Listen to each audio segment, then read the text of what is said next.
اسلام زندہ ہوتا ہے ہر کربلا کے بعد۔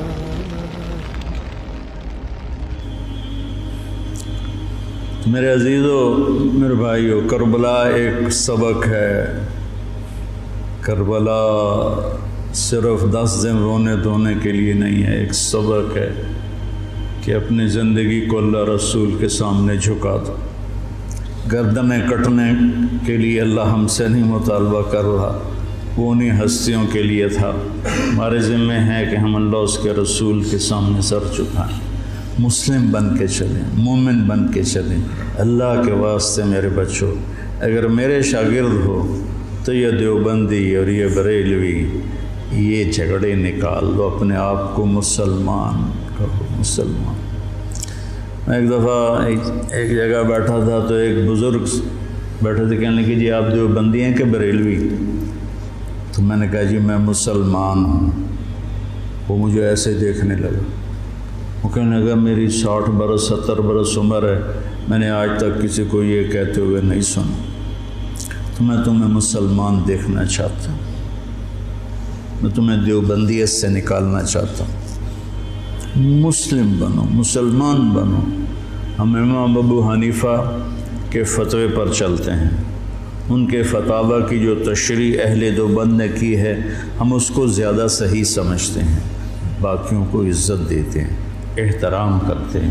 ہمارے سینے کھلے ہوئے ہیں سب کے لیے، ہم ہی حق پر ہیں اور ہم ہی جنتی ہیں، یہ عجب تمہارے اندر سے نکالنا چاہتے ہیں۔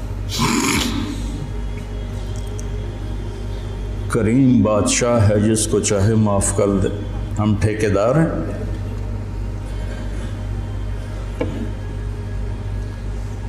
مسلم بنو، مومن بنو، امتی بنو۔ ہم شیعہ ہیں، ہم اہل تشیع ہیں، ہم بریلوی ہیں، ہم اہل حدیث ہیں، ہم دیوبندی ہیں۔ ان الفاظ کو چھوڑ دو بیٹا، پوری دنیا پھرا ہوں کہیں یہ لعنت نہیں، یہ ساری بر صغیر کی پھیلائی ہوئی لعنت ہے۔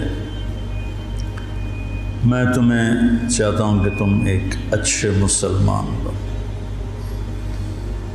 کہیں بھی جاؤ، میری طرف سے ضروری نہیں کہ مدرسوں میں ہی پڑھانا ہے، اتنے مدرسے ہیں ہی نہیں، جس جگہ جاؤ بیٹا مسلم بن کے جاؤ، سب سے محبت کرو، سب سے دلوں کو صاف کرو، سب چیز۔ تمہیں پتہ ہے میں یہ طوائفوں کے بازار میں جاتا رہا، ان کے گھروں میں بیٹھتا رہا، ان کو پاس بٹھا کے ان کو دعوت دیتا رہا۔ میرے لیے میں انہیں بیٹی کہتا تھا، وہ رو پڑتی تھی کہ سانتا جی کس سے آئی تائیں بیٹی نہیں آکھیا، تسی سانو بیٹی آکھیا۔ جب مجھے سٹنٹ پڑا اور میں گھر آیا تو ساری طوائفیں مجھے پوچھنے میرے ڈیرے پر آئیں، باری باری، ساری، بوڑھی جوان سب، کہ ہمیں بیٹی آج تک کبھی کسی نے نہیں کہا۔ ایک سے میں نے کہا اپنی بچی کی شادی کر دیں، کہنے لگی آپ کو رشتہ تلاش کر کے دیں۔ میں نے کہا تو خود تلاش کر، کہ مولانا صاحب طوائف دے کوٹھے تے رشتہ لین کون ہوندا؟